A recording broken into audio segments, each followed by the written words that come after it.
Hey everybody, it is Ailsid932 on YouTube. Thank you so much for joining me. We are here for week 5 of Married at First Sight UK. And it has been an eventful week, okay? Some people I think should be gone already off my screen. Some people should have packed up and left um and stay gone. Okay? This week has been a roller coaster.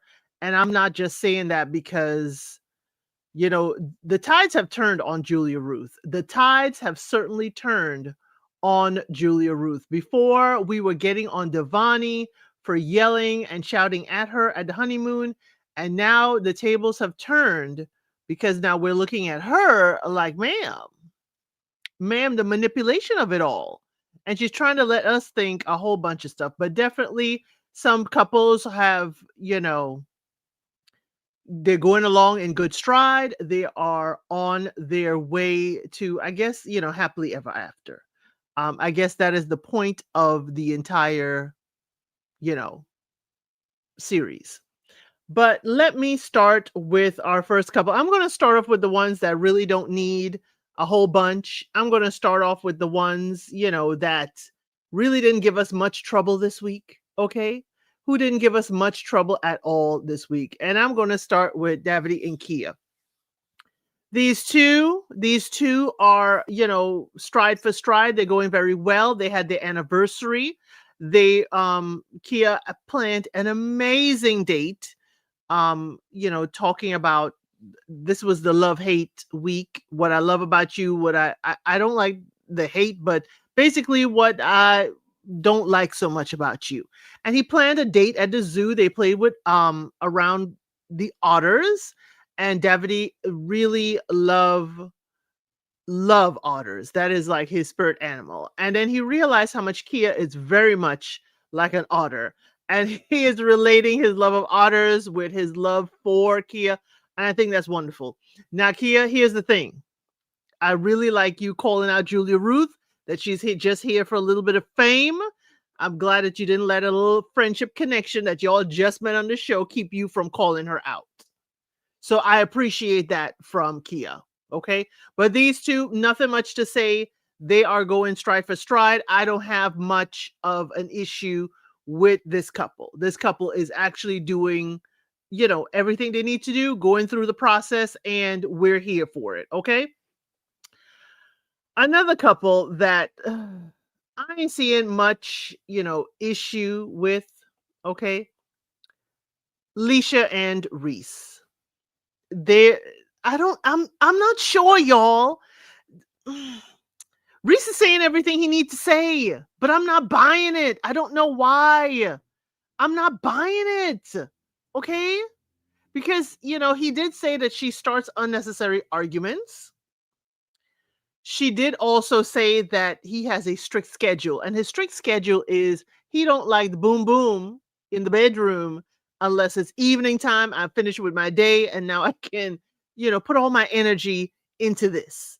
And Alicia is like, I don't care where we do it, when we do it, we just need to keep on doing it. So Reese is like, Alicia's drive is just it's a lot for him.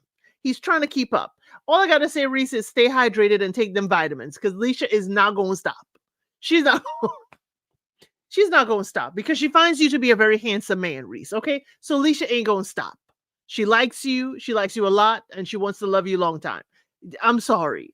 But, some people may find it a little bit daunting, but Reese, you're taking it in good stride. But the whole, she starts unnecessary arguments. You may see it as unnecessary, but yeah, that's what kind of threw me a little bit when he was talking about her.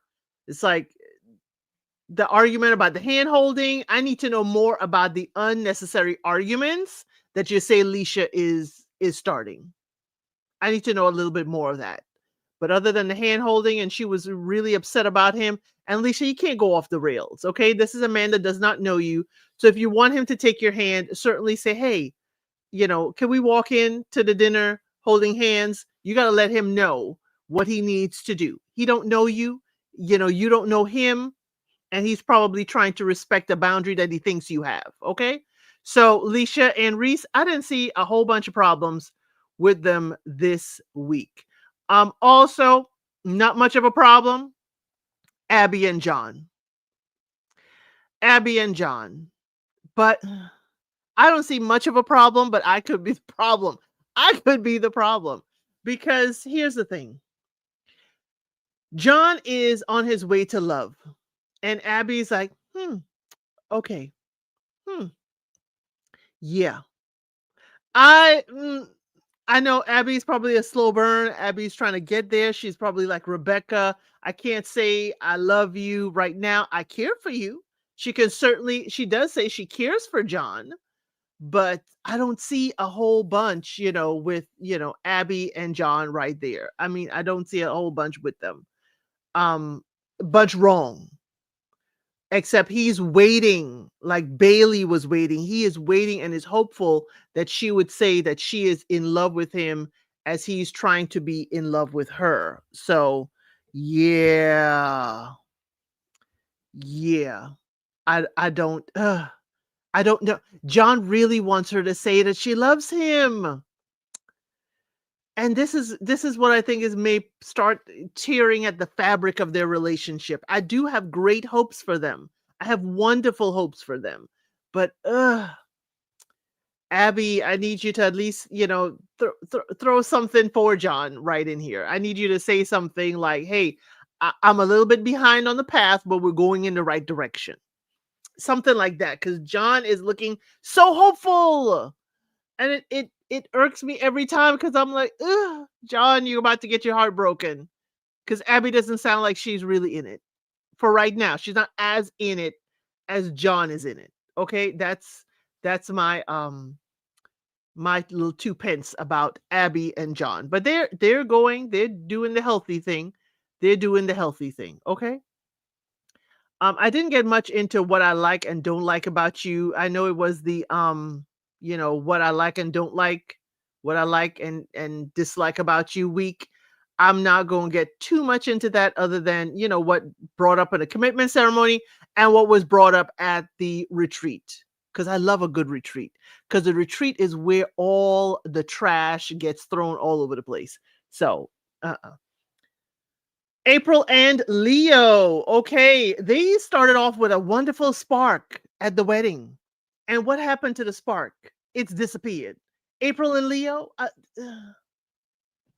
Leo, I'm gonna need you to, speak to your wife. Don't get discouraged. And April, I'm gonna need you to give him some slack. But April, I'm watching you. You keep saying Ashley is your type. Ashley is funny. Ashley is my type. Ashley is this. Ashley that. I'm watching you, April. I'm watching you watch Ashley. And Grace has the nerve to say, "Look all you want, ladies, but Ashley is mine." Do you want to keep him, Grace? Because it don't sound like it. Okay, it don't sound like it. But April is talking about, yeah, Ashley is my type. Yeah, I don't like it. I don't like it at all. But Leo, you need to open up to your wife. You really do need to open up to her. Y'all need to talk. I know you say that's your alter ego, but definitely you need to open up to your wife. And I'm really, really not liking where this may be going because she's like, he's not open. He's like, he has not been able to open up. He needs reassurance. And the experts say, y'all need to do something that allows for teamwork so y'all could work on this relationship. And I don't know exactly. Give them actual homework, experts, because they're not doing these things on their own. They are not doing these things on their own. And April's eyes are drifting to Ashley. And she know Ashley got trouble in his paradise. And April is like, Ashley, maybe you could come over here. But y'all better not do a cheating scandal with April and Ashley. Please, please don't do that to me. Please don't do that to me. So another couple that had a little bit of bump in the road, okay? Little bit of a bump in the road is Rebecca and Bailey this week, okay? What happened this week, and they've gotten over that bump. What happened this week was that Rebecca had a challenge, and they say, what kind of, who's another spouse you prefer? She mentioned someone. And she and Bailey had a spoken rule that we're not going to get involved in that foolishness. We're going to protect each other and not dive into that. Well, Rebecca decided to choose one of the grooms. Bailey was hurt. Bailey kind of like pulled back. He got, to be the quiet type, and they spent a night apart. Now Rebecca came back. Rebecca, I don't know how you didn't understand this was a problem. You probably brought up the rule not to talk about, other spouses. But you're upset that he got upset. You broke your own rule. Come on now, Rebecca. I really can't. I really cannot stand that, Rebecca. I really can't at all. Mm-mm. So they got over the bump. She understood what she did wrong. She understood that, she broke her own rule. And when they went to the retreat and it came up again, Rebecca's like, ladies, y'all know I can't get into this. Y'all can have it. And I appreciated her standing in that and realizing what she did wrong when she and Bailey, when Bailey got caught up in his feelings about her breaking the unspoken rule. Nobody wants to hear that their spouse wants somebody else. Nobody wants to hear that at all. So I really didn't understand that. Okay. But the spouse that Rebecca did choose was Joe. Conveniently, Joe is not here. He was not there at the commitment ceremony either. Okay.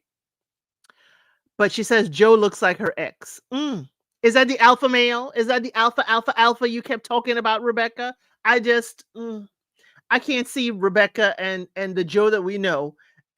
Is that the ex that you broke off the engagement and left? I just don't see Rebecca and Joe, but hey, she wanted an alpha male. That was the alpha male she was with. Okay. But Rebecca is saying she will be heartbroken if they don't work. And she did say at the commitment ceremony that she does love Bailey.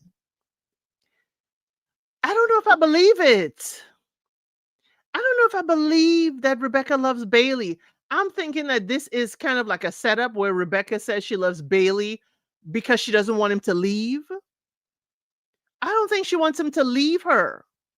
And so the last straw that she had to keep him there, because, they had that bump this week, I think that's why she pulled out the stops to say she loves him. Y'all certainly let me know in the comments. There's some of you here. You feel free to say hello. Please make sure you hit that like and you are subscribed to the channel. Just leave a comment. But I don't know if Rebecca really loves Bailey. I don't believe it.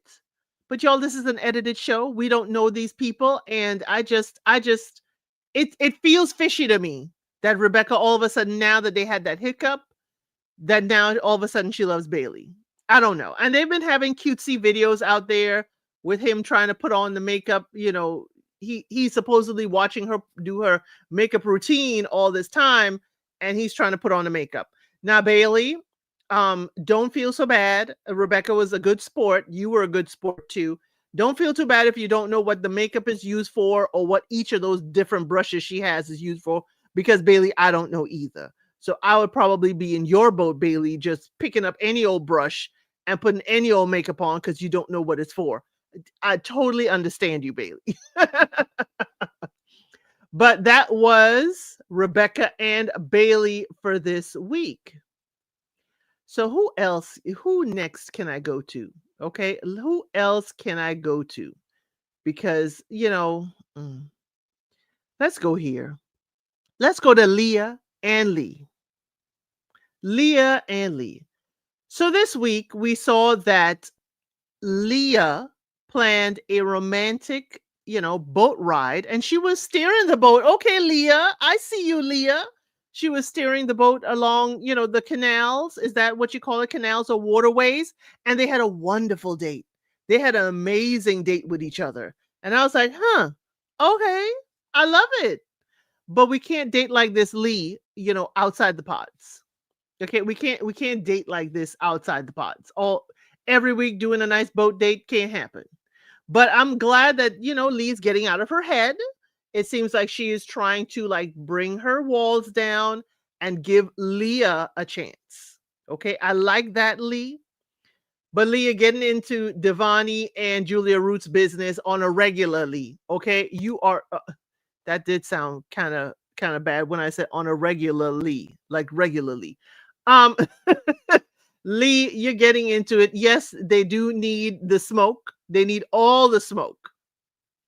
but I think you're a little too eager for the smoke. I'm just, I do like it, Lee. And that's maybe my toxic trait. I do like it. Okay. But Leah does acknowledge there was a huge shift with Lee this week, and they've gotten closer. They would have been, closer and more intimate this week, but Mother Nature or Aunt Flo came a calling, and that kind of stopped them from going any further. So the experts, said, "Hey, what about y'all being called fake at the dinner party?"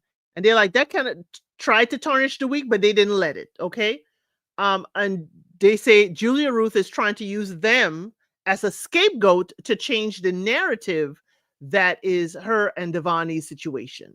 So I'm glad that Lee and Leah did not allow this whole Devani Julia Ruth story to kind of, derail their good week. But Leah is pissed off. Leah's pissed off, and she thinks the lies about her and Lee is not it and should not be happening. Okay. That was Lee and Leah. They are having a good old time at the retreat, but I don't see them like holding hands and stuff like that. So I don't know how far, this relationship is going to go. Now let's get this out of the way. Okay. Joe ain't there. Maeve is there, weeping, crying. Ashley is holding the secrets as he should be. But why are we still here, Maeve?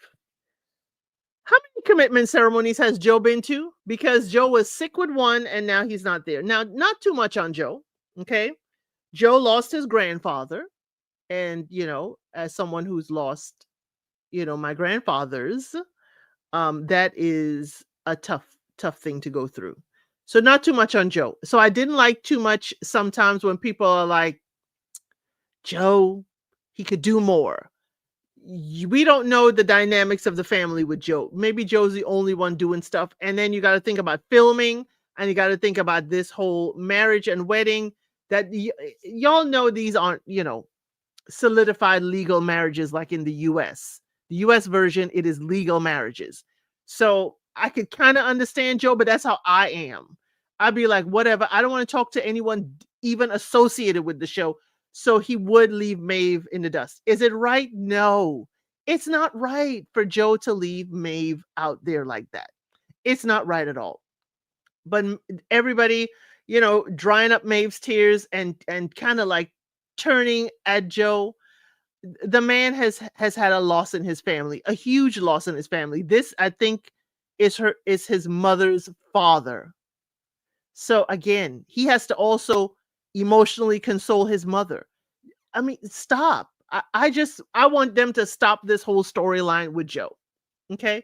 Yes, he and Maeve were in the bubble. The family visit changed all of that because they were like all hunky dory, in love with each other. And then, the family member had to be like, y'all gonna have to move. Y'all gonna have Joe. And since you're not the one with a kid who's in a school system and needs, the family support, you may have to move where Maeve is. That kind of put a poke in the bubble, and that was it. That they were done. We started reeling back from the whole lovey-dovey aspect. And I wonder if this being caught up in a bubble is what is kind of like, this is what's causing them to feel emotion so high. But Maeve, I don't recall a single episode where Maeve is not yelling and screaming at Joe or screaming at a situation. Maeve is tiring me. I'm getting tired.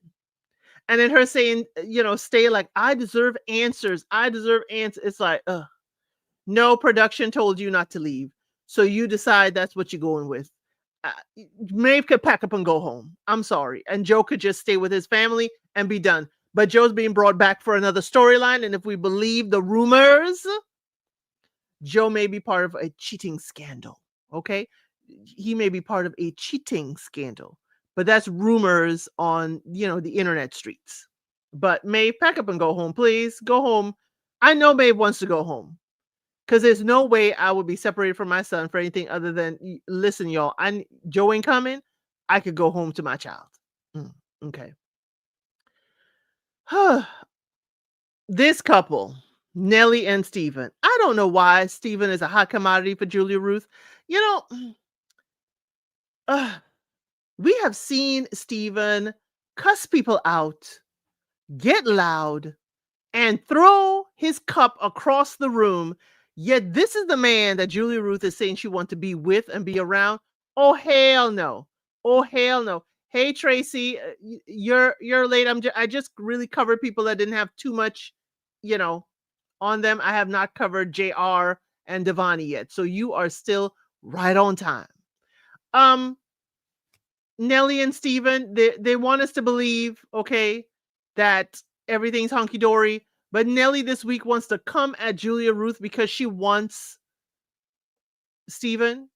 But Steven has said publicly, I'm not about Julia Ruth or any other bride. I want to work with Nelly. I don't believe you, but I don't believe you will add to Nelly's issues by seeking another bride in this process. You may seek out somebody outside the process, but I don't think you will dive into any of the ladies that are part of the process. But Nelly, you had all this fervor for Julia Ruth at the retreat, and stay away from my man. That's my husband. Yet you can't talk to Steven like that and say, Steven, I need you to be like X, Y, and Z. You got all this heat for Julia Ruth, none for Steven. But are you kind of timid with it because you see that Steven can pop a bottle? He can blow.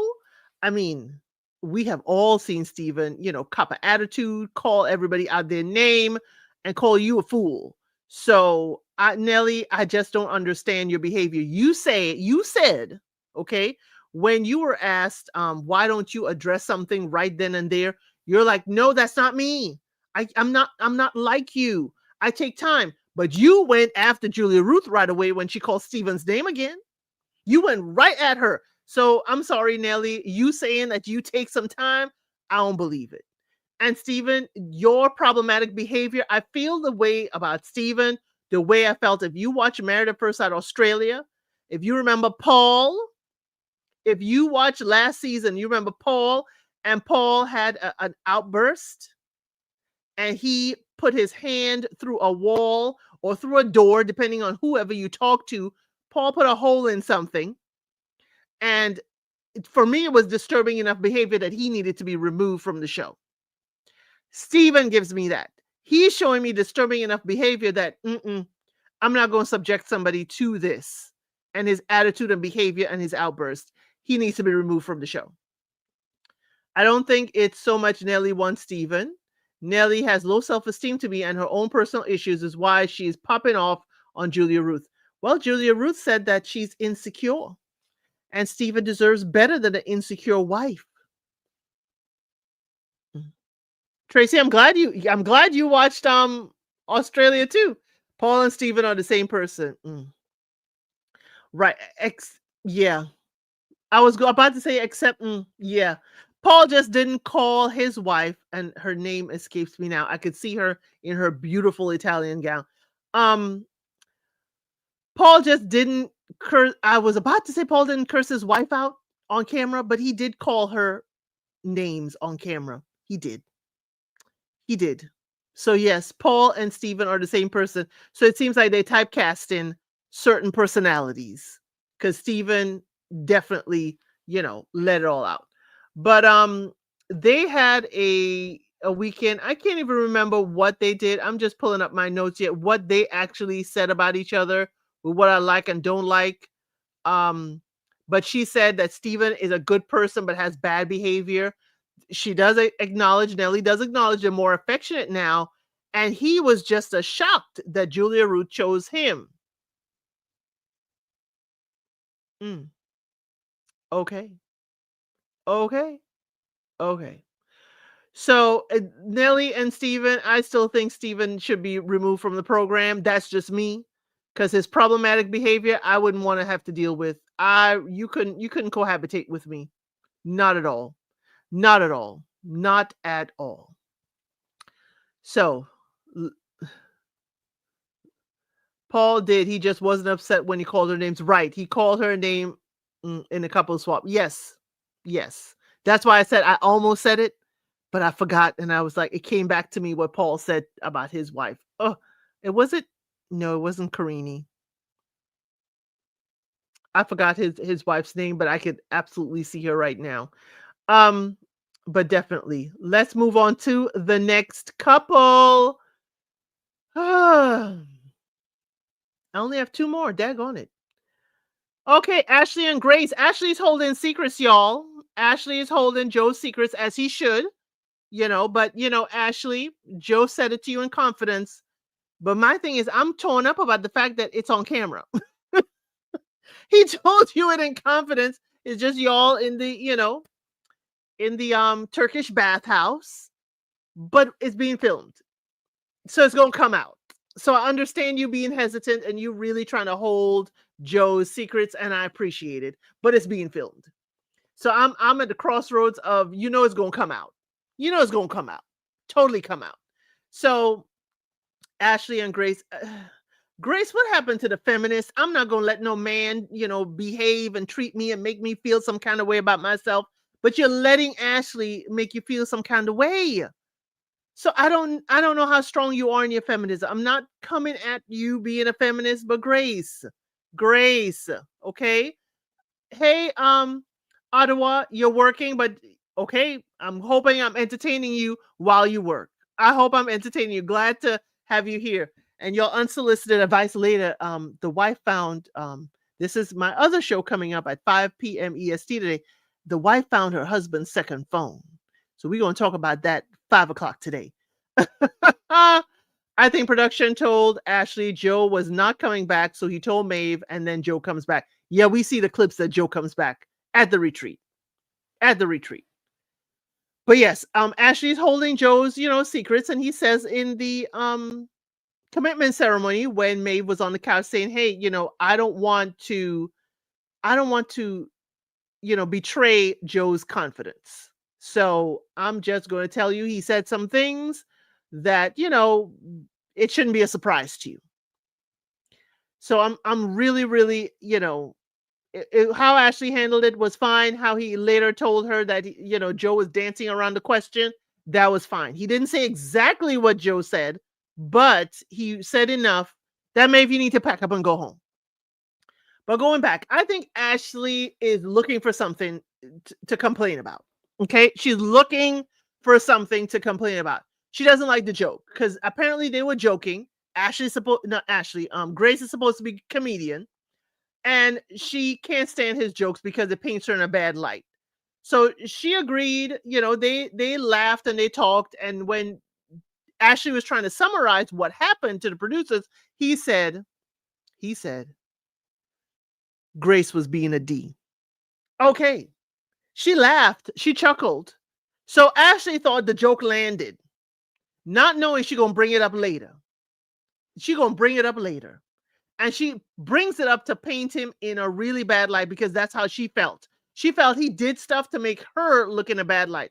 And I'm like,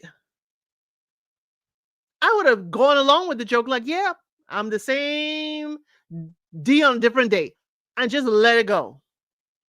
But Grace felt some way about it. I can't tell her how not to feel, but I felt like she was trying to tear Ashley down at every opportunity in front of the group, and I don't feel so. But he felt betrayed. And the experts say, hey, you two might be using humor as a defense. Okay? Humor as a defense. But Grace says she wants to do the work this week. And I'm like, when has she done the work? And I'm just asking. I haven't seen Grace really doing the work. Other than getting over the sense of, having Ashley be able to hold her hand or touch her shoulder. I don't know. Yes, she needs to do self-work. She does not need to be here. Grace does not need to be here telling us what's, I'm sorry, Grace don't need to be here. Grace can go home. For my benefit, Grace can go home. But isn't it interesting on the retreat that while the girls were talking about who's a funny man, and that's where April was like, I like Ashley. I like Ashley. April was getting herself into trouble. All the ladies voted that Ashley was, quite the humorous one, yet Grace didn't get any votes on the men's side. Leisha, Reese's wife, everybody said she was funny. Okay? Everybody said she was funny. Okay? Yes, Grace is tiring. Grace is tiring. I would like to know which wave of feminism that Grace is really about. And that's a serious question. Which phase there 4 waves of feminism? I'd like to know which one she is telling us she is for.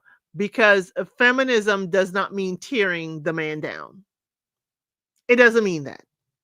And y'all correct me if I'm wrong. I'm a bit of a feminist, but it doesn't mean tearing the man down or tearing him up, assassinating his character. Because it feels for me like every time I see Grace and she's talking about Ashley, she needs to bring him down a peg or two so she could rise up. I just don't like that in any person's personality. And yes, you may not like Ashley's joke or dig. Tell him in that moment, yeah, we were being a little bit testy, but I didn't appreciate being called a D. And Ashley would take that and Ashley would actually process that. Okay. Ashley would definitely process that. Oh, hold on a second. And Ashley would take that. Well, hello, sir. Good day. Good day. Hello. Uh, Time difference. We had the clocks go back overnight. So, yeah. Apologies, everyone.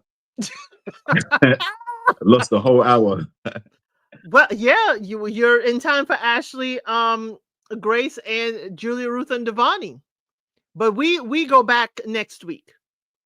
Okay. We go back next week. I'll remind you. I didn't want to bother you. I figured you have stuff going on. You have a life. I know, but yeah, the time difference was the main reason. So what is your So take on Ashley and Grace? yeah, well, the the main thing with Ashley and Grace is what he considered a joke and what he considered banter by calling her a D word in jest. Even though she laughed at it at the time, because over here there is that type of banter sometimes. But he was taken aback by the fact that she took it so seriously that she mentioned it the next day as something that was major in their relationship. And that's what caused the rift, which on the one hand, he's saying, well, you laughed at it, so you must have found it funny. But she's saying, well, it was at my expense. And that's why I didn't find it funny. So, yeah, it was a mistimed joke. And the thing with jokes is not everybody finds them funny. It takes comedic timing. And just because that might be funny to you, you're still learning this person. So maybe that particular joke was something that you just needed to apologize for and move on, not try and make it that it's necessarily a problem with her. Because let's face it, if someone makes a joke at your expense, you're kind of less likely to find it funny. You're likely to fire back or want to. So that was the main issue for me. Right. I agree with you're likely to fire back, but I'll fire back with, a joke, but correction. It's like, yeah, we've been testy. I've been testy. I've been, but I certainly ain't a D because I ain't got one. I would have made it right back into some kind of joke. And then, when the crew leaves, hey Ashley, yeah, let's not. Exactly. Considering I'm a feminist, please don't use male anatomy to describe me. Oh, I would have used that, but behind the scenes. That could have been what was triggering about it. There was a male anatomy piece that was used, and she's anti-male anatomy. But again, she had yeah, she's anti. She had the opportunity to use her wit in that moment and fire back with a joke herself. So that shows you that she's not really a quick thinking, she don't have the comedic timing either. So when they were asking who's the funniest and all that stuff, yeah, why is she surprised that it isn't her? She doesn't display that level of wit to the group to get that response from them. But Ashley does. The ladies pick Ashley. Yeah, I can see why. I can see why too. What I have Julia, Ruth, and Devani after this. Okay. Okay. I kind of saved them in case you were coming up. But after we do those, if there are any couples you want to spin the block on, we'll do it then. Okay. Okay, no problem. Okay. So ding ding ding, the main event. Julia Ruth and Devani this week is the post explosion that everybody knew that basically they've been, knocking boots since the second day that they moved in to the apartments. Mhm. And she has been dogging Devani out. She has been saying, she ain't no way he gonna touch her, get close to her, no way. But meanwhile, he's been, they've been engaged in, intimate activity. Um, now Lee got her foot on Julia Ruth's neck. Kia ain't here for it. Davide feels betrayed because, girl, we've been buddies since the beginning of this, and you ain't told me a daggone thing. Bailey's looking out for his dude because when Devani said we've been going at it, Bailey's like, you being what do you all call it? Being mugged? Mugged off. You being mugged off. She's playing you for a fool. I Mhm. need you to wake up. And at the Take them dinner for a month. party, right, at the dinner party, the boys were, that's what Ashley got me, like his hilarity. Ashley, I can't remember. I can't remember if it was Steven or if it was Leo, but definitely Ashley and Bailey were calling Devani to go talk. And Devani looks at Julia Ruth and Ashley's like, dude, you ain't got to ask for permission. Come talk to us. I was like, Ashley, you did not have to say that across the room, but that's what happened. And now the tables have turned on Julia Ruth. What are your thoughts on this whole scenario?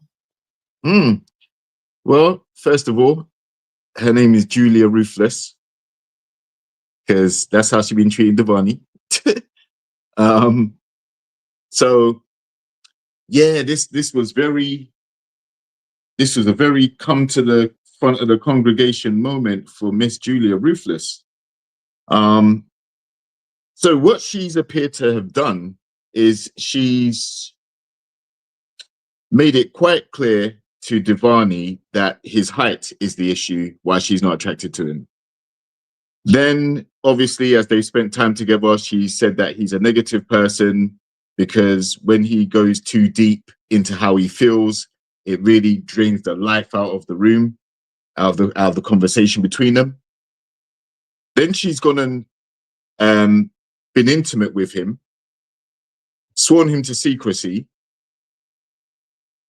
Then she's gone to the group and manipulated the group into thinking that Devani has a hot head, he's got a bad temper, she doesn't like him, the height, the this, that, the other. There's no chance of there being a spark between them. She's even made the throw up gestures. And then she's also manipulated those that are close to her, like Davide, because he's meant to be her ally or closest confidant in the experiment due to how close they've become. And she's even manipulated him into thinking that there's absolutely zero spark and zero chance with Devani. But being my close confidant, I tell you stuff that I don't tell the rest of the group. In actual fact, she's been telling everybody that at the first opportunity that there's nothing there.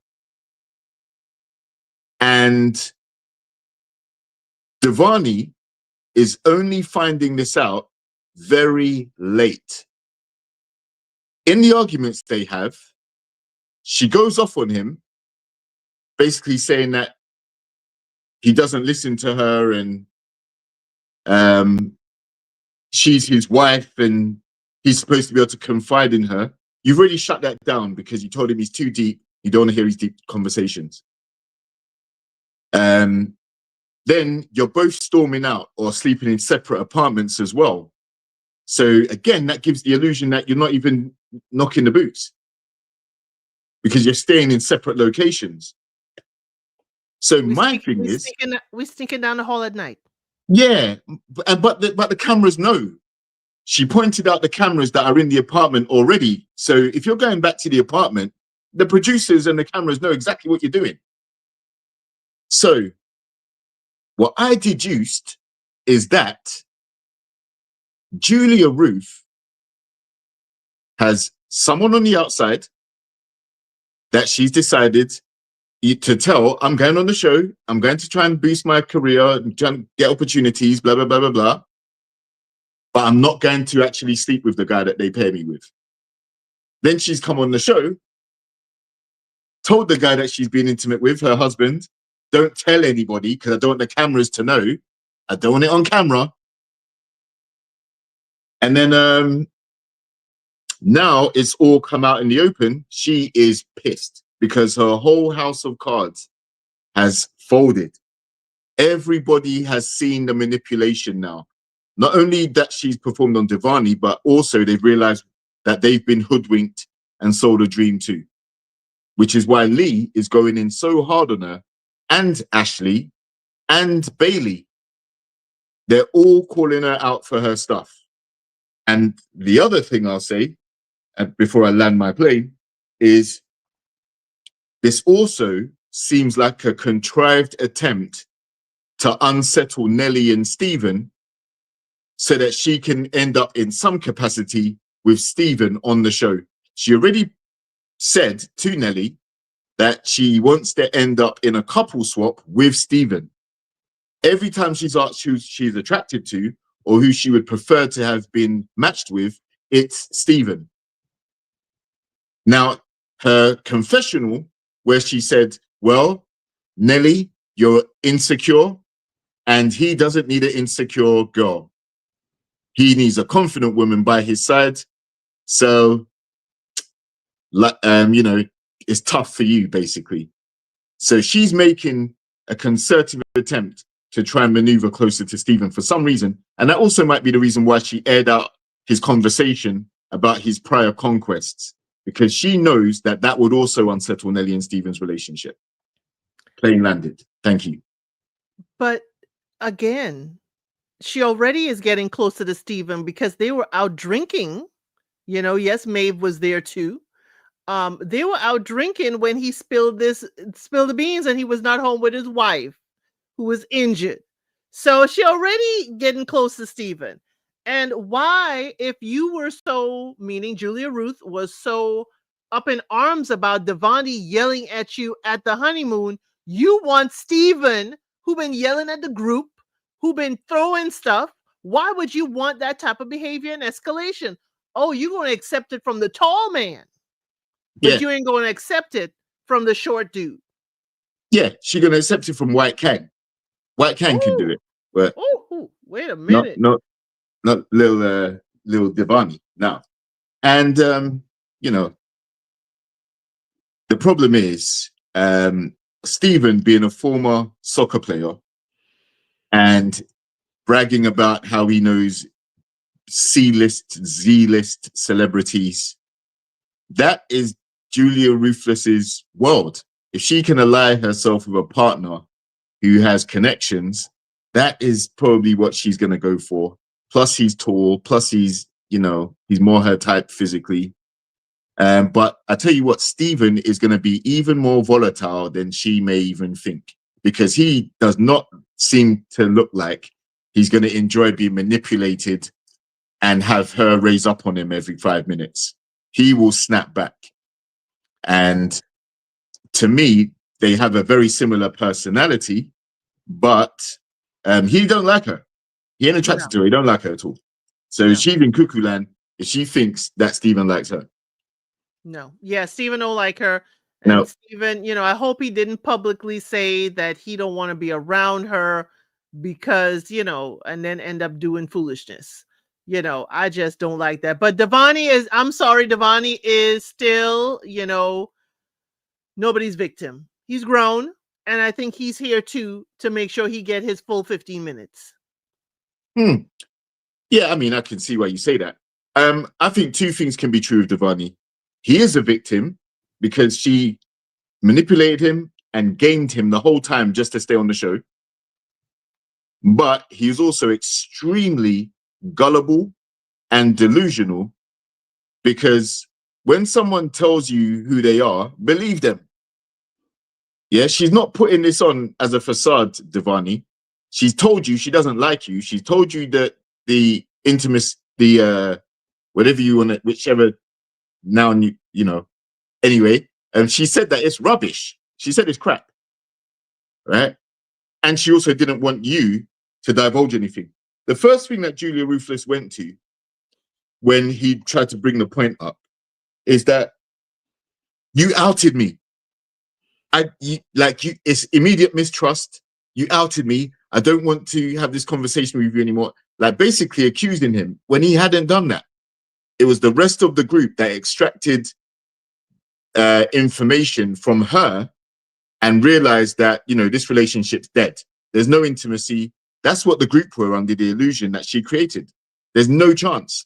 So Devani's delusional for staying, and they're surprised because if he said yes, then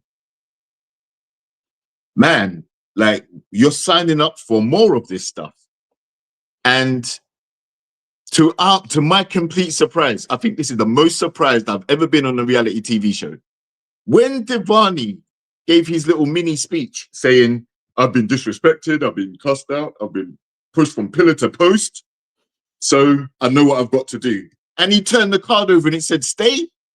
I nearly punched the TV. I was like, Devani, you're supposed to say no, bruv. You're supposed to say, leave. And he said, yeah, I'm just, you know, one more chance and then I'm going to put my foot down. Everybody was like, dude, how many chances? How many feet do you have? You're going to run out of feet. You're going to run out.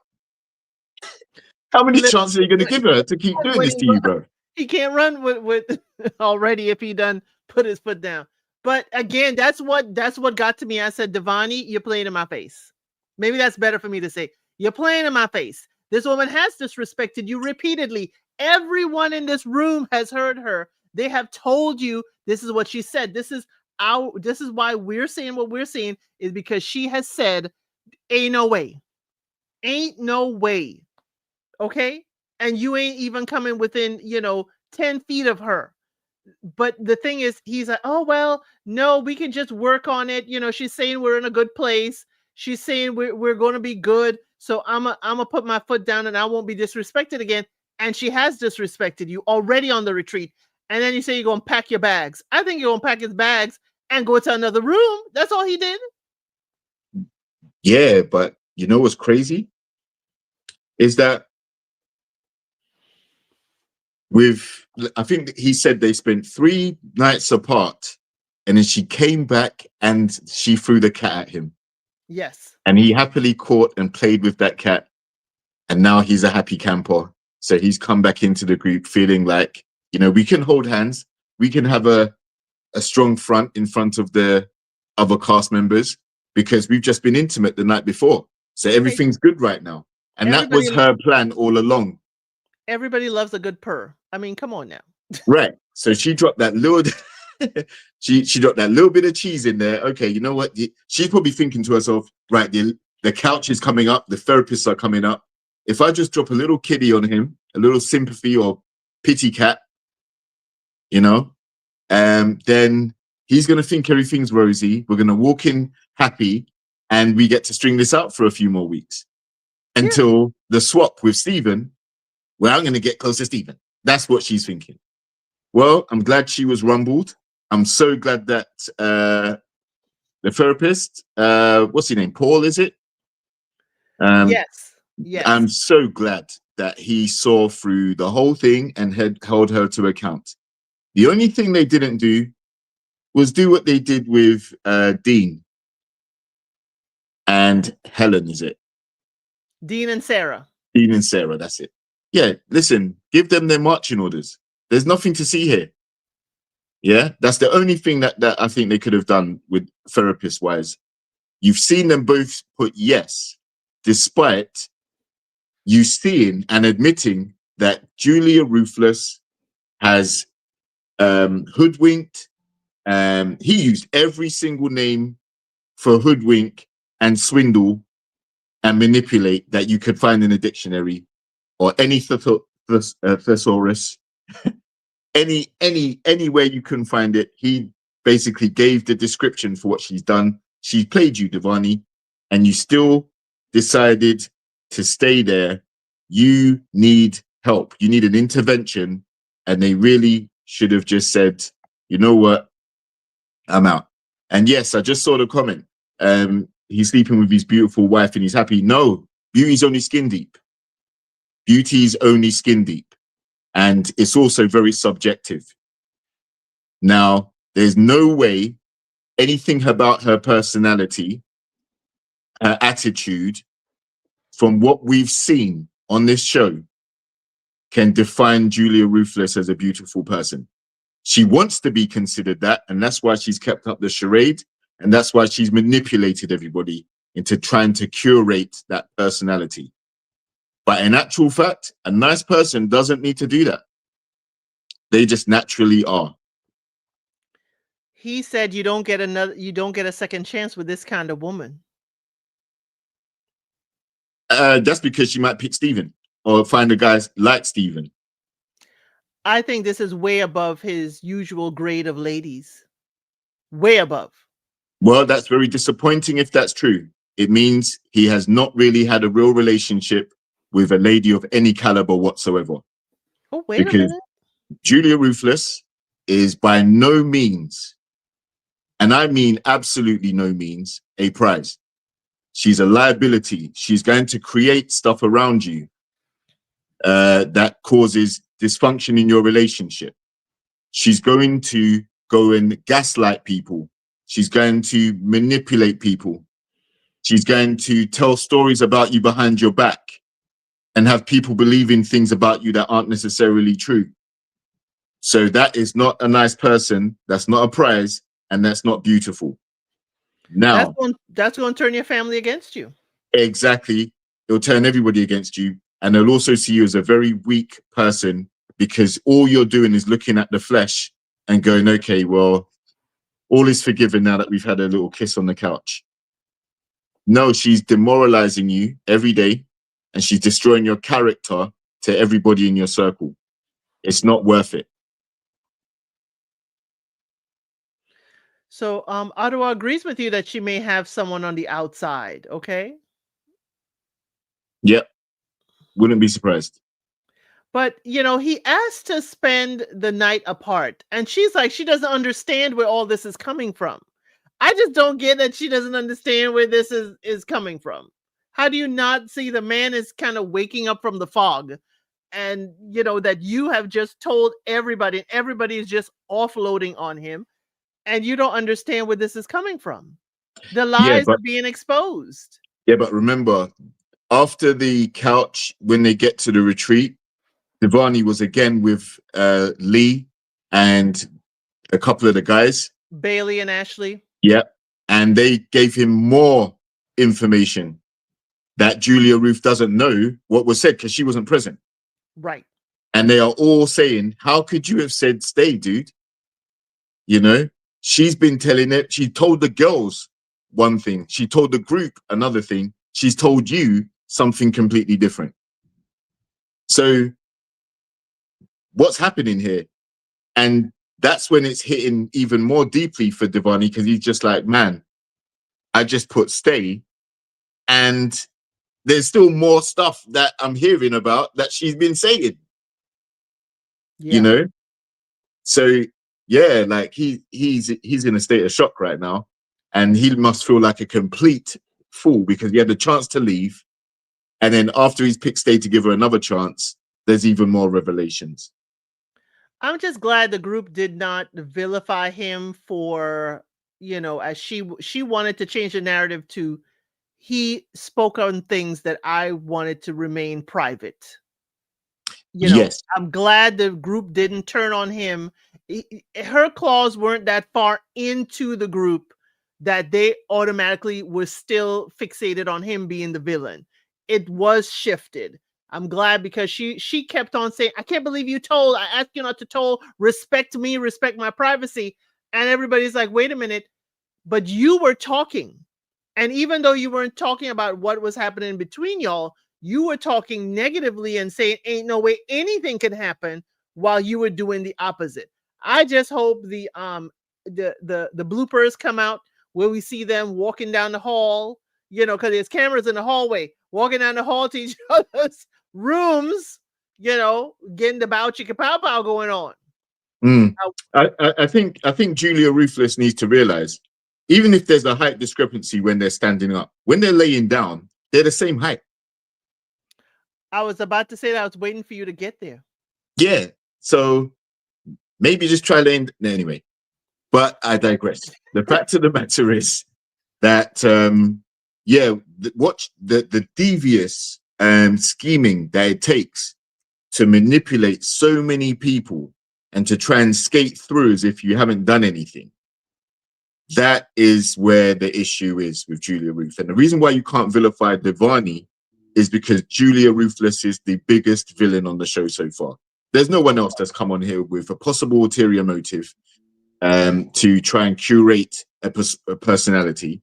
There's no one else that's come on here openly talking about someone else's man on the show in front of that bride's face and behind her back. She's been planning it. There's no one on the show that's demoralized or said so many disparaging things to their partner. And also, when it comes to him outing her, the group have already told her he didn't say anything. He has told her he didn't say anything. He's been covering her the whole time. And part of the reason why he's been covering her is because he wasn't fully aware of what she's been saying. Right. I agree. So Now, she wins the championship. She takes home the trophy for being the most devious and ruthless contestant on the show. well, Gail Saunders here says, I wonder if the roles were reversed and it was Devani who was treating Julia Ruth poorly. Would the experts have sent them home? I know. Remember, Sarah was the one treating Dean poorly, but there was no hope. There was no intimacy there. But in this case, if Devani was, speaking that badly, I mean, we would roast him. That's why I have no problem, as JR calls her, Julia Ruthless. I have no problem, roasting Julia Ruthless for this because, again, this is, manipulation to its highest order. You are using physical manipulation on this man, and then you're using verbal manipulation on the group and even the experts. You were lying on the couch, whether it was poorly or what. Not the experts should have kicked them out because she was lying the whole time on the couch. That was enough. You have tainted this experience. You lied. You're not doing the process at all. Exactly. And it's actually unsettling the other group, the other castmates. Right. Kie is saying, listen, she's making a mockery of the entire experiment with what she's been doing. He's also clocked that she's in it for the fame. When he stormed off in his rant, he said, listen, he makes six figures. He doesn't need the show for 15 minutes of fame. She does, clearly, right? Then when you look at how Julia Ruthless is being spoken to by the castmates that have been there from day one, like she has, they all are saying the same thing. And if you look at how touchy and how reactive she is to when they're calling her out for what she said and her own behaviors, she's beginning to get very hostile and very disrespectful to them. Yes. She's now using F-bombs. Yes. She's now storming out. She's now saying, step outside, you're lucky I don't do this to you. So she threatened Lee, and she's also gone at Nelly as well. Now, I think Julia Ruthless is, and I'm going to keep calling her that. I'm going to keep spamming that name because she is. I think Julia Ruthless is also manipulating the new brides that have come in. The 3 new brides that came in, she decided to pull them to the side or join their little sit down and then basically try and win their sympathy for her plight because they are not fully aware of what she's been saying and doing before they arrived. Right. So what she tried to do is go to them and curate another personality, another how can I put it? Another image with these new brides so that when things get tough with the rest of the group, she's at least got these new brides that will go easy on her.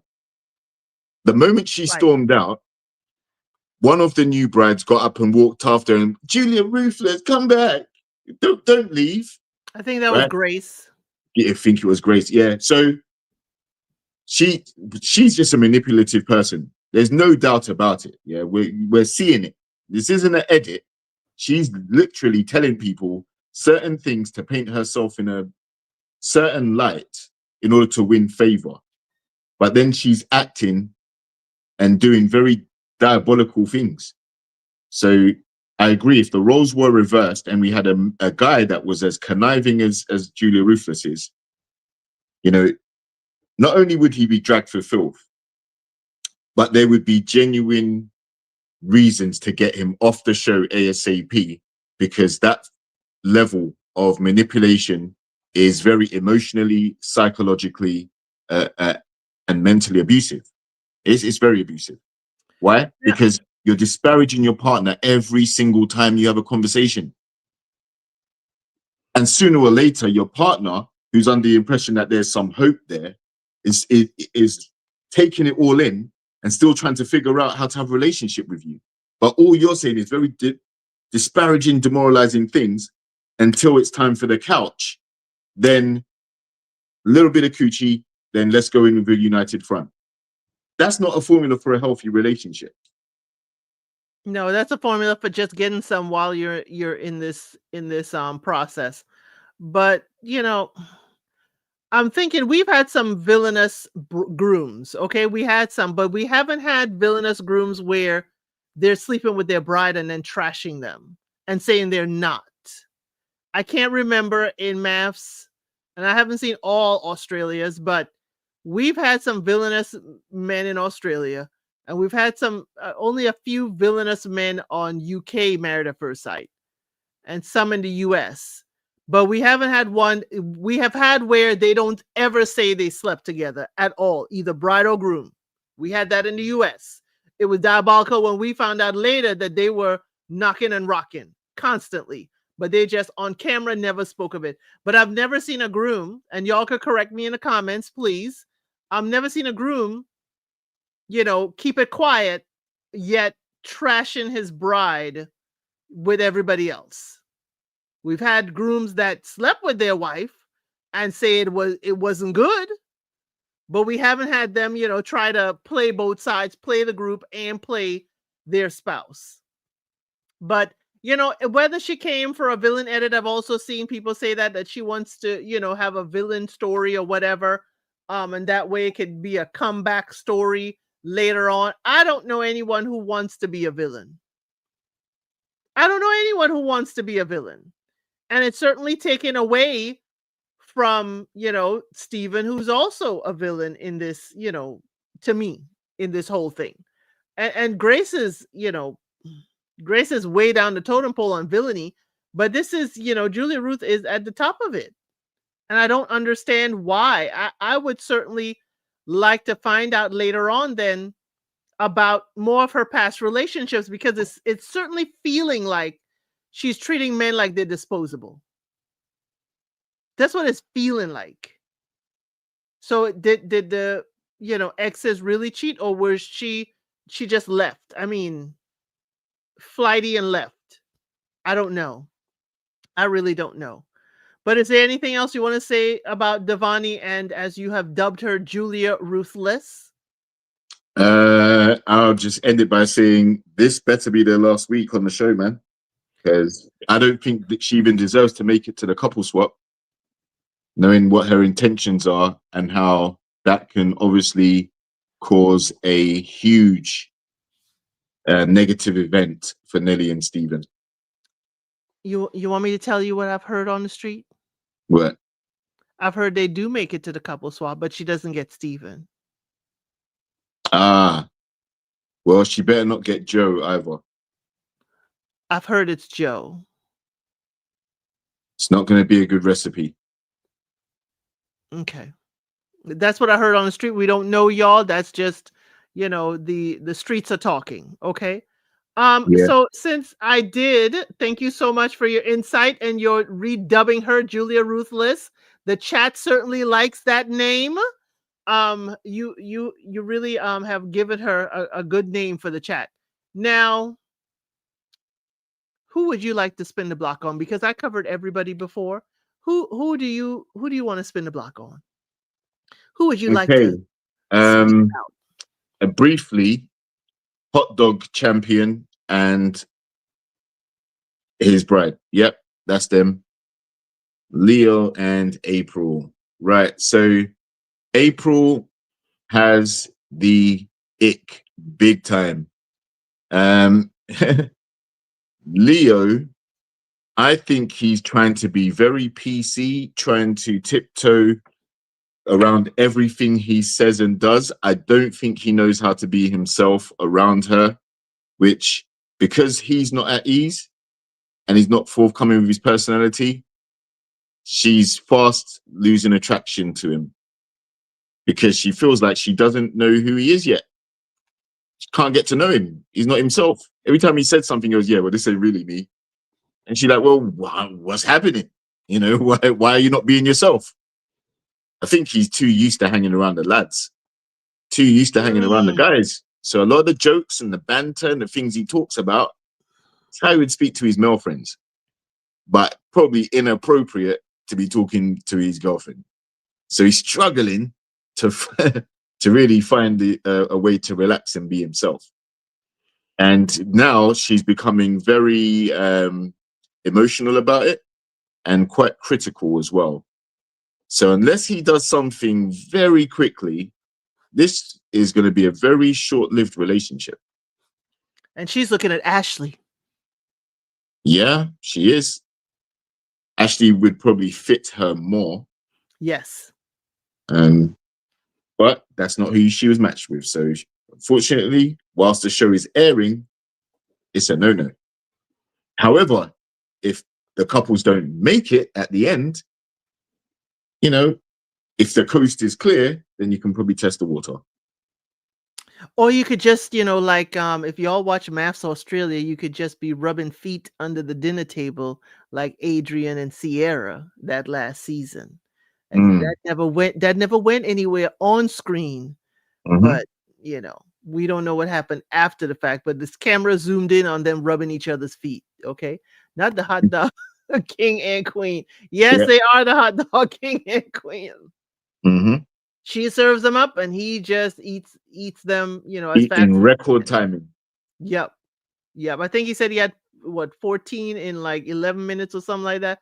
I don't Right. know. 14 in 20 minutes. I don't know. He has record time and he hasn't made it to New York, but he has certainly won a whole lot of regionals for the hot dogs. So he's getting up there. He Yeah. found his supplier. He definitely loves him some sausage by the sounds of things. Ah, Uh, innuendo. yeah. Um, Who the else other would you like to couple, talk about? Mhm. I would like to say a couple of words about Nelly and Stephen. Now, Nelly and Stephen, Nelly has already made clear that she has, confidence issues and insecurity, particularly with women that she finds attractive in the same room as her. All right. She starts to negatively compare herself to someone like Julia Ruthless, for example. She thinks Julia Ruthless is stunning, pretty. Probably everything that she has about her is what Nelly would like. She also, when Maeve and Nelly were talking about a particular challenge or whatever, and Maeve was saying, you should do this, you shouldn't have it, you should put your feet down. And Nelly got teary eyed and said, I'm not you. But she wishes she was. She wishes she was someone that could just say it as it is, straightforward and with strength. And that's what Maeve does. So she admires that. So when Nelly has obviously made these things known to the group, um, mostly it's been received okay, and they've handled her with kid gloves, and they've kind of like put their arms around her and said, "No, you can do better than that. You don't have to let Stephen treat you poorly and this, that, the other." The only person that hasn't done that is Julia Ruthless. not been supportive at all of Nelly trying to get, grow in strength. And that's because she wants Nelly to stay weak and insecure, because she knows that that weakness and that insecurity, because Julia Ruthless is quite confident and she says what she wants, she has a better chance of landing a Steven, in her opinion. And goes after what she wants. Exactly. And probably won't stop till she gets what she wants either. Whether Steven's attracted to her or not, doesn't matter. Julia Ruth still wants him. Now, so when Nelly said, I've opened up to you about these things, and for you to still continually put Steven in your mouth to discuss your attraction, that is so wrong. That is so hurtful. You have no heart. Why would you keep doing that if I've told you I have a problem with insecurity? And Julia Ruthless is basically like, well, that's your problem, not mine. That is basically how she's treating her. Yeah. Listen, you're the one with insecurities. Go and fix that. You're telling me for, I want your man. That's what she's saying. And if you don't do anything about it, I'm going to take him. I can have him if I want. That's the type of attitude she's got. So, yeah, Nelly, and like I said before, Steven isn't attracted to Julia Ruthless, and he doesn't even know where she's coming from, because as far as he knows, that one time when they were out drinking, they weren't alone. They, like you said, Maeve was there. So nothing went on at all, right? And he wasn't flirting with her or anything. But from that conversation, that's when Julia Ruthless set her sights on him. Yes. And he has already decided that, no, nothing's going to happen. Why? Because I'm not attracted to you. I don't like you like that. So what will be interesting is how Steven continues to try and reassure Nelly that he is attracted to her in some capacity. Yes. He also has to mitigate his flip outs when he feels like he's not being heard. But now he also has to keep swatting Julia Ruthless away every time she tries to give him unwanted attention. Not swatting. Yes. Get that fly swat out, get the raid, and use it. Not she buzzing around him. I mean, yep. Well, she always has his name in her mouth, so hey. Yeah. Like, again, how could you try to call him out for doing what he did prior to coming on the show, trying to villainize him, but yet he's at your number one as who you would want to get with? No. She barely wants that man. No, regardless of what she has to go through to get him. Right. And she don't like Devani yelling, but she okay with Steven yelling. Exactly. And she's okay yelling herself, because she does a lot of yelling. For someone who doesn't like yelling, Julia Ruthless is yelling and saying cussing, derogatory things on top of that. Cussing like Steven. Yeah. So yeah, that was Nelly and Steven. I think I also want to touch on Lee and Leah. Now, Lee used Julia Ruthless's situation with Devani to deflect and distract from her own relationship with Leah, because it's still very slow moving. That little peck on the cheek, a little peck on the Botox, was not really affectionate, romantic. No, it was very performative in front of the group, just to say, it was almost like an air kiss that you do when when the celebrities meet up and they mwah each other. Yeah, that's what that was. There's nothing romantic. There's no spark. There's nothing there. And Lee knows this. Leah knows this even more, because I feel like Leah is the more romantic and emotional, and really wants the relationship to work more than Lee does. Lee, I think, wants to be the person to stand out and be outspoken about everyone else's issues, because it takes away from her having to discuss her own. I don't see their romance developing into anything anytime soon. But I don't think it's got to the point where there is completely no hope yet. I don't see it. I think it's been burning too slow for too long. These couples have been together for a month now, Yeah. Yeah. 4 weeks, and you're only now giving a peck on the cheek. Nah, it's not gonna work for me. A Doesn't peck, doesn't inspire me with confidence about that a relationship. peck on the cheek after you've been, casted to the dungeons your wedding night. I Yeah, mean, yeah, we knew it wasn't there because Lee didn't get what she wanted. She didn't want a very, she didn't want very femme. She didn't want very, masculine. Lee had a whole bunch of this, but not too much of this. She had too much on her list for what she wanted. And this is not a drive-through. This is not a drive-through where you can pick apart and get exactly what you ordered. But exactly. but yeah, Lee, I think, yes, is there, probably for the camera. Though I much prefer watching Leah. Leah to me gives me a little more genuine with her interactions with people. I love her fashion, especially at the dinner parties. But Leah seems like she's genuinely there to talk to the other people, have a good time, and still have a relationship. I really prefer Leah in all of this. But yeah, Lee is the narrative to kind of keep on pushing, buttons. Yeah, I think Lee is after opportunities as well. Maybe not another dating show, but definitely a social following of some kind.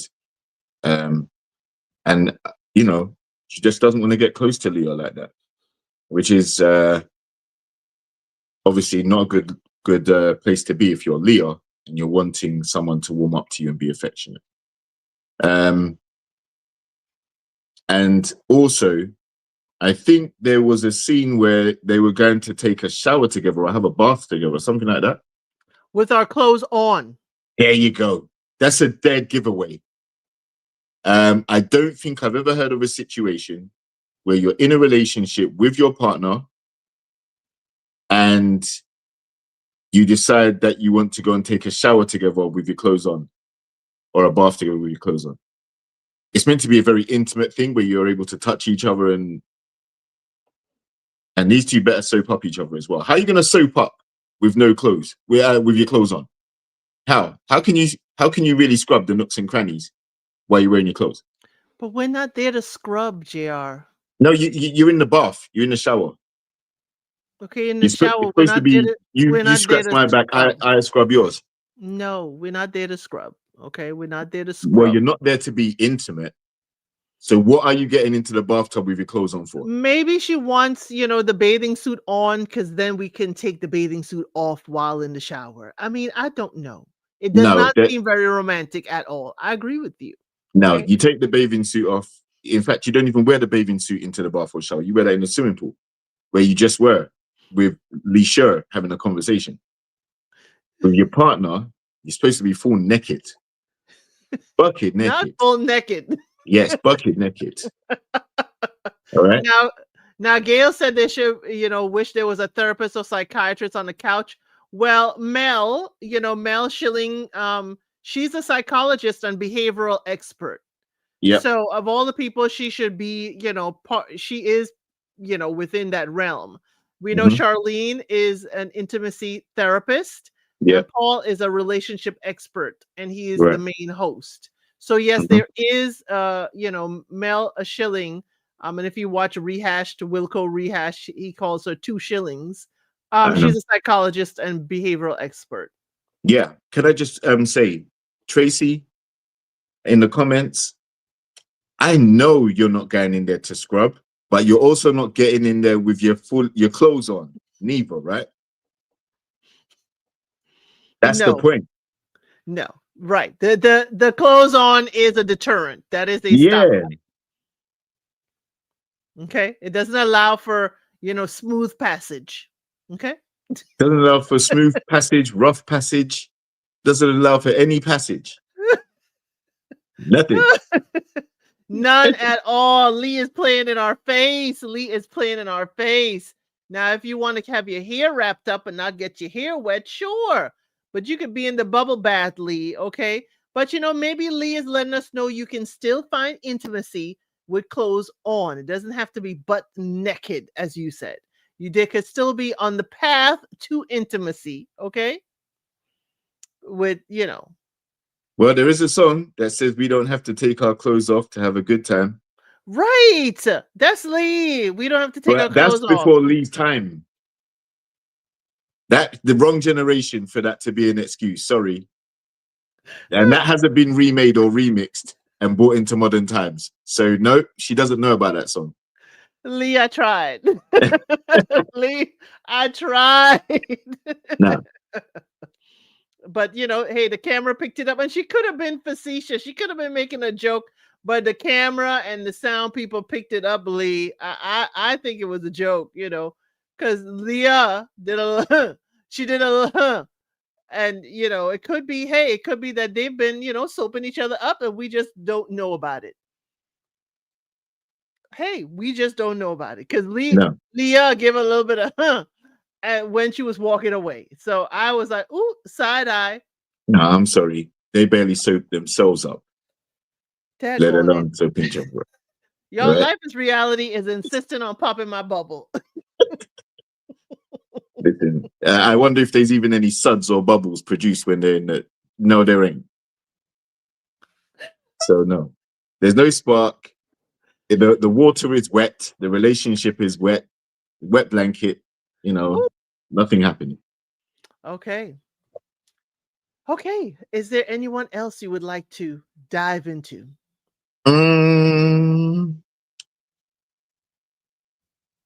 I Yeah, would we have briefly touch mhm. on Bailey.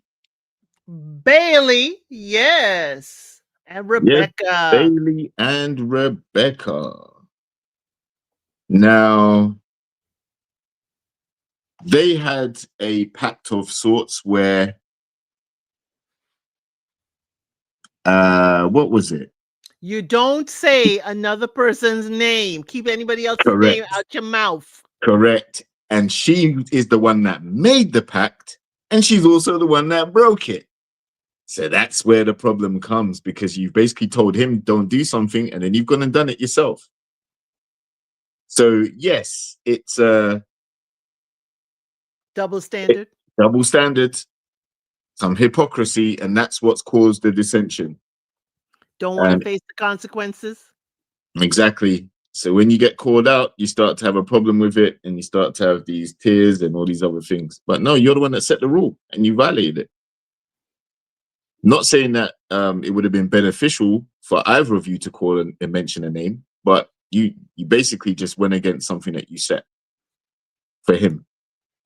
He didn't But I yell. do also like Bailey's forward, direct, and respectful approach to how he's handling Devani and this situation, because he is keeping his foot on Julia Ruthless's neck too.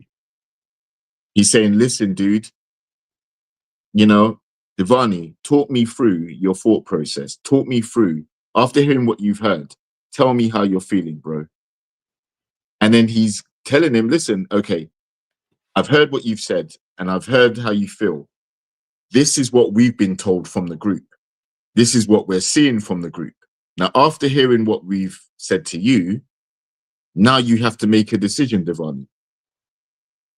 I wouldn't be here after everything that I've heard going on, Devani. So, why are you still here, bro? I know you're not me, but what is your thought process? And I think the way he's, conveying that is admirable.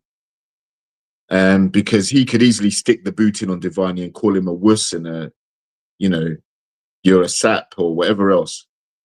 You're smitten, you're coochie whipped, however you want to put it. But he's not. He's doing it gracefully. But I think he's reached the end of his tether now, because he's like, okay, I've told you as much information as I know. I've told you everything I think you should know. I'm not trying to sabotage your relationship. I'm trying to tell you there was no relationship to begin with. It was all a manipulation. So he's managed to, give Devani some strength and some encouragement, even though everyone's been piling on him. But back to his relationship, yeah, I think him also calling out Rebecca for the double standard was also, he didn't wild out and go crazy, but he had a right to feel aggrieved. How can you set me a task and then you go and violate it? That was just crazy. What I said earlier is that I think it was a desperation move that Rebecca did when she said on the couch that she loved him. I think it was to reel him back in. I don't think it was really affection. Right. And do we agree that that's a manipulative tactic? Yeah, Tracy says she tried to gaslight him. Yeah. If someone is, let's say someone is going off on you or they're telling you about yourself and it's very disparaging remarks and comments, and then they go, but I love you, or tell me that you love me at the end of it, then in a way, they're trying to tell you to accept that type of treatment. Because the moment you say, but I love you after it, you're saying, okay, well, you love me and look what I'm doing to you. So I think that was a very manipulative thing to do on Rebecca's side. But I do think their connection's grown. Remember, she was the one screaming, alpha, alpha, alpha. Alpha this, alpha that, alpha this, alpha that. Constantly she obviously spent too much time on social media, and her algorithm is just filled with alpha talk. But remember, her ex looks like Joe. That's an alpha. Well, is it really? Because some people think he looks like a convict. Some people looks like, if you were to look at Joe without hearing him speak, you would think he's a completely different person to who he actually is. He was that person formerly, but now he's mellowed out. Yeah. So if you just go by appearance, they're covered in tattoos, even on his bloody scalp, Head, right? the knuckles, yeah. Knuckles, everything. He's probably got pain and love on his knuckles or something silly like that, right? So, yeah, looks can be deceiving, and unfortunately, we're seeing that there is a level of superficialness to the experiment as well. A lot of these ladies will say, "Cool, look at Joe. He's more like the type I want, rugged biker type dude, heavy tats, tanned, this, that, the other." Even Maeve said it. But no, when you speak to him, he likes poetry. He wants to sit down with the slippers on in front of the fireplace with his pipe and his newspaper. Right.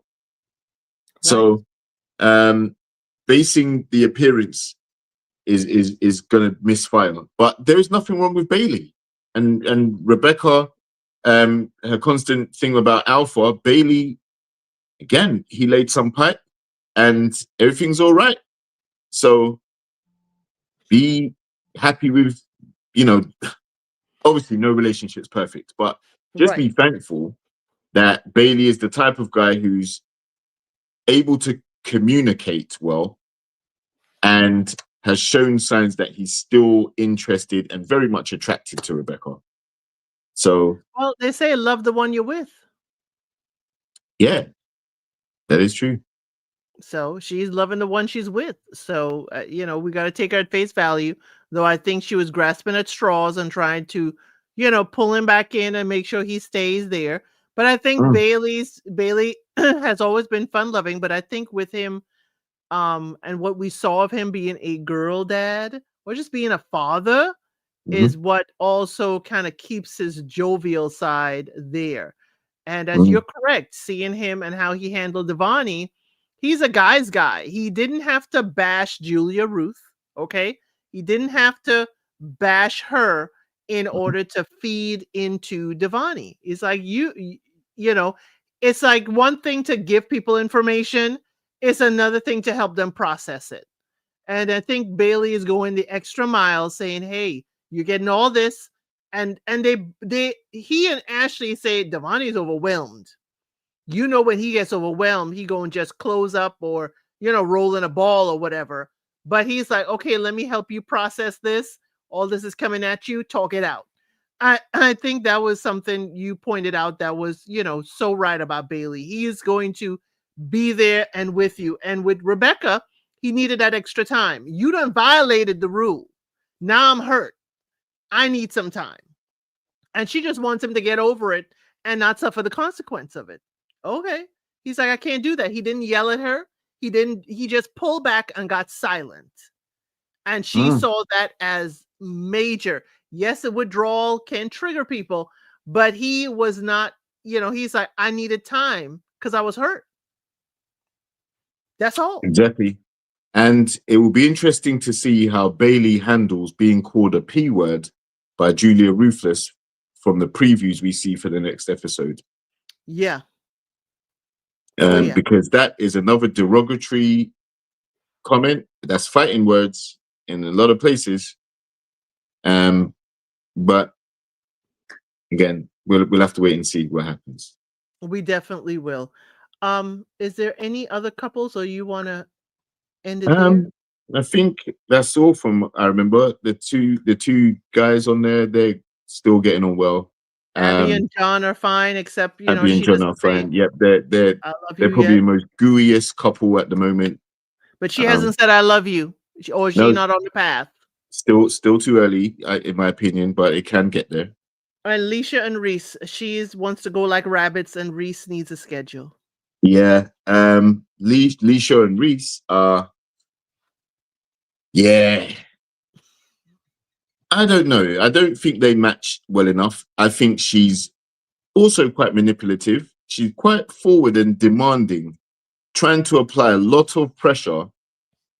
And he seems like he's very laid back and chilled. But I think he's the type of guy, if she keeps on like this, then he's just going to be like, no, I don't want this every day. Yeah, headache. He needs to rehydrate and take his vitamins. Yeah. He needs a day off. Yeah, he wants to chill. I can tell he looks like he wants the quiet life, peaceful life, travel, fun, whatever the case may be. But he wants to be with someone a lot more chill. Leisha is yeah, listen, you can't be making certain demands after you've done puked on yourself and been talking to other guys at the back of the plane. No, you need to come a lot more respectful, and you got to get back into my good graces after that. Because you let me down on TV, man. You kind of embarrassed the relationship. So you got to be coming a lot more humble. You can't be making demands the way she is now. Well, he's not, he's just saying, he need to schedule it for after the workday so he can have his mind right. And she's like, it's whenever the mood strikes. Yeah, Now, what I found interesting is if the tables were turned, it sounded like I don't need you to tell me no when I want it. And if the tables were turned and Reese was saying this to Leisha, we would be roasting him. We would be yes, it roasting would. him. If it was You a do guy not. that the guy got drunk and did what she did, and then went to the back of the plane and sat next to another girl for an hour and started chatting her up and this, that, the other, we would be reading him for filthy, and he would be, cancelled. So Or say you're my wife and I could have it any time of day that I want it. We would exactly, be yeah, no, roasting you him. just be ready anytime. As soon as nature calls, give it up. I want my cookies. All right, Whew, we warm would or be cold, roasting. with milk or without milk, I want my cookies. So you give them to me. All right? If there was a guy that said that, we'd be like, oh no, He this got guy's to go. crazy. Yeah. He got to go. But Mhm. yes, they were certainly interesting this week. But hey, he said he can pencil it in when she needs him. Whew, but that is all our couples. Okay, y'all. These are our couples. I know Sarah and Dean left. I know Anita and Paul were the first ones. I haven't updated this, but yes, Sarah and Dean are gone as well. They're closer to the middle. But these are all our couples that are still there. I'm surprised we have so many couples still there. We need people to decide to go home. We can't have all these ceremonies at the end. We can't have all of this. We usually have about what, 5 or 6 at the end. We need some Mhm. people to go. We need some people to write leave. We need some leaves in here. Yeah. There's still 10 couples that are still here trying to let us think they're in love. Leisha Delachi asked day 2 if we was in love. Yeah, she's a young Anita. Yeah, she is a young Anita. That's what I said the first week the first week we saw her. I said, don't be Anita. Don't be Anita. But yeah, this is a crowd. People need to go. People need to go home. Well, Julia Ruthless, don't mind if you go. Yeah, they need to start culling this group. But Grace at the and same Ashley, time, yeah, yeah, Lee yeah, and they Leah, can go. Yep, Leo, yeah, absolutely, yep. Joe and Maeve. Yep, it's over for Joe and Maeve. Actually, can I just say something about Joe and Maeve? Because I don't think I really touched on them neither. I think there's like this narrative being created that Joe is staying away from her for reasons other than the funeral of his grandfather and how he may be grieving from that. We can't tell someone how to grieve. And if the role his grandfather played in his life was significant, or the grandfather was a matriarch of the family, like a huge, Patriarch. yeah, like And that was we his don't know how mother. that's going to impact the family around him. That's his mother's father. Joe is an only child. Right. So So, this right. show is a So, distraction. So he wouldn't want to talk to anyone associated with the show. exactly. Because if he's feeling highly emotional and in a place where he is very susceptible to or prone to fly off the handle or anything like that due to how he's feeling, better that he doesn't speak to her until he's got a clear mind, until he's fully gotten over the process. Sometimes you never get over the process, but it's still fresh. You just basically put this family member to rest. So they will require, unfortunately, and this sucks for Maeve as well, because she didn't ask to be in this situation either. But this is a time for her to show how supportive she can be when something is happening in his world that is not something that she can do anything about to change. Right? This is someone that has been a part of his life before he's even met Maeve. Right. So this is technically family. Right. So then it is family. So you need to give some grace and some support at this time. And, you know, he'll probably thank her for it if that's the case. But what she's done is she's internalized it and made it about her. Or he's not into me because he hasn't called me. You know, he hasn't told me this, that, the other. He hasn't told me he loves me. He hasn't this, that, the other. So, yeah. Now, I can also see why she does that. Because she doesn't have high self-esteem.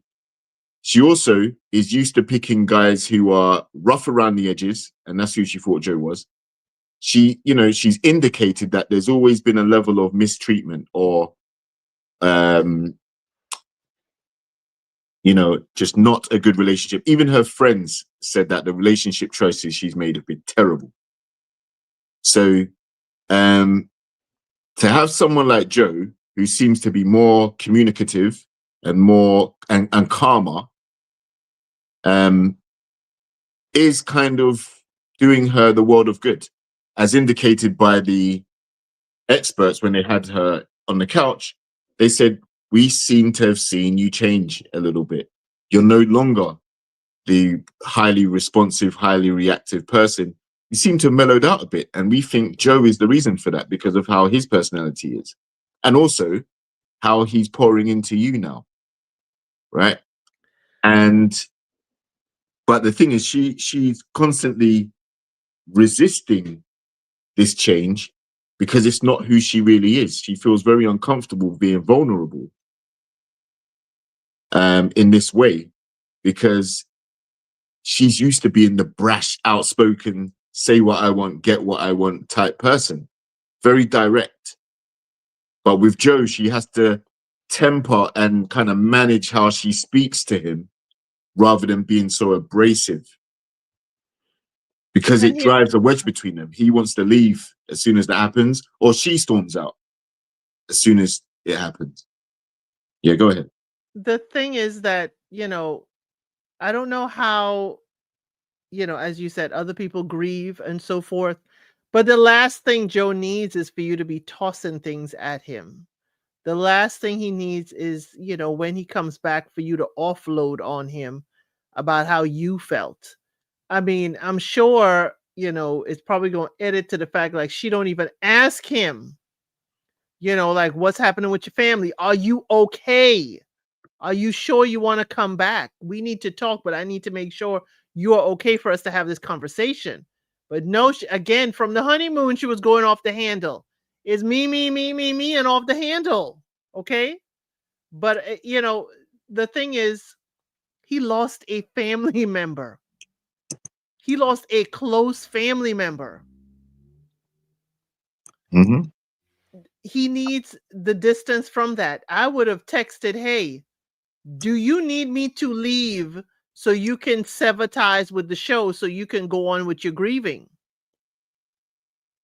Because no matter what production is telling me or whatever to be here or whatever, I need to know. But I ain't gonna make you the fodder for the gossip.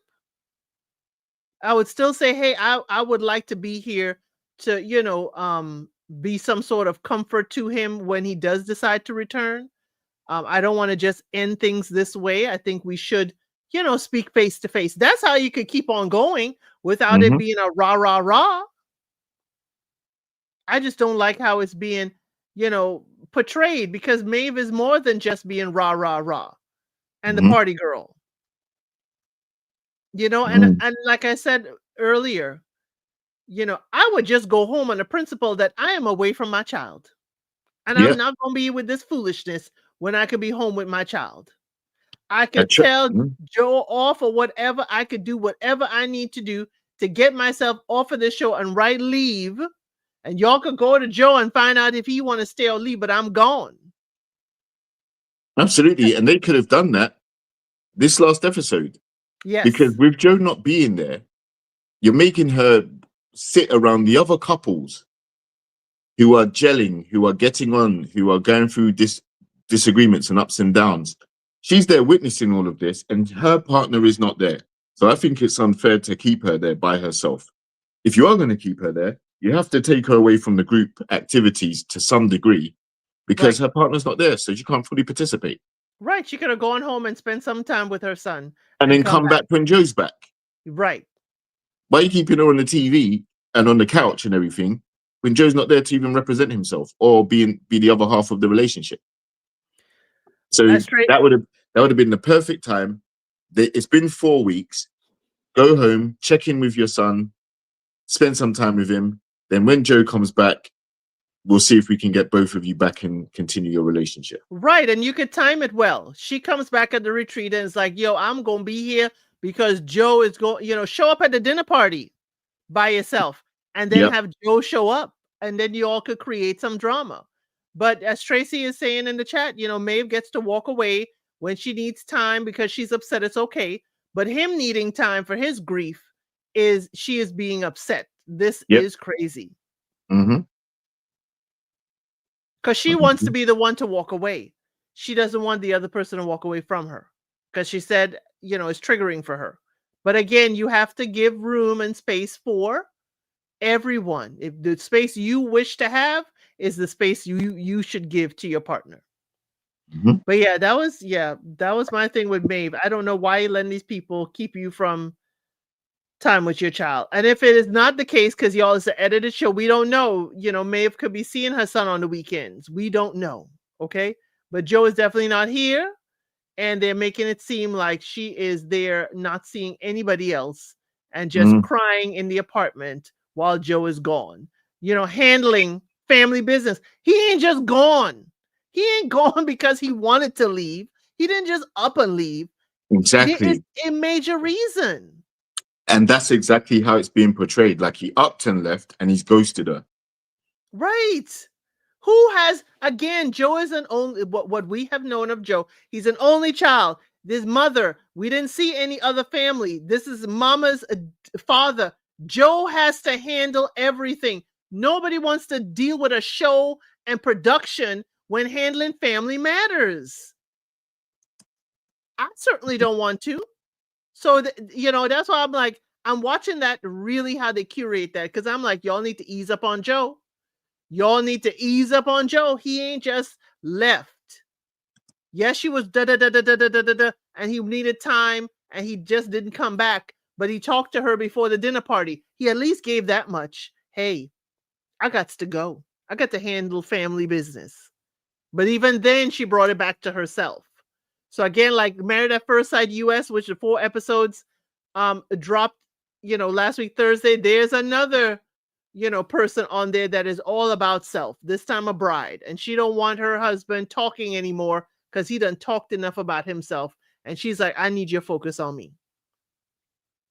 Mm-hmm. So, but thank you so much. Life is Reality. Tell the people where they can find you. You can find me on Instagram. It's JRX TV on the IG.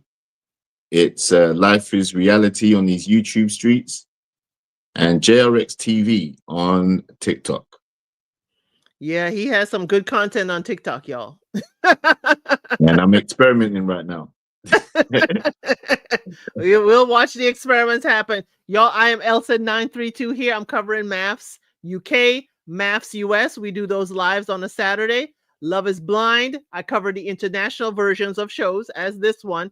And I'm waiting on Love is Blind Italy to come out. I'm waiting on MAFS Australia. But please make sure you hit that like. You are subscribed. I'm trying to make it to the next milestone of 1,000 subscribers. It really does help me. I appreciate all your support and these shows. And look in the posts. There's a lot.